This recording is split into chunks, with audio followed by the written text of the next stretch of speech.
म कस्तो देखेको छु उरा? कस्तो देख्नु नि त्यस्तै छिटो गर ढिलो भइसक्यो। अफिसको पार्टीमा ल्याएर पनि कसैसँग पनि चिनाउँदैन, न मसँग बस्छ। एकचोटि पनि म भएको ठाउँमा आउनु भएन। तपाईँ त एक्लै भए म त बिजी भएँ नि त म। छिटो खाना ल्याऊ त, म अफिस जानु पर्यो। लिनुहोस्, तातो खाना खानुहोस्। कस्तो भए पनि भनिदिनुहोस् है मलाई आज, कहिले भन्नुहुन्न।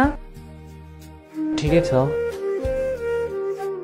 यस्तो मिठो भएको छ, कहिले मिठो पनि भन्नुहुन्न। हामी पनि भ्याकेसनमा जाउँ न। के नचाहिने कुरा गरेको? यहाँ मान्छेको फुर्सद छैन, खाली नचाहिने कुरा। घरमा बसी बसी दिमाग खराब भए जस्तो छ। काम नगरेपछि यस्तै हो। आज उहाँको बर्थडेमा सबै उहाँलाई मनपर्ने खानेकुरा बनाइदिएको छु। सरप्राइज दिन्छु। कसको मेसेज आएछ?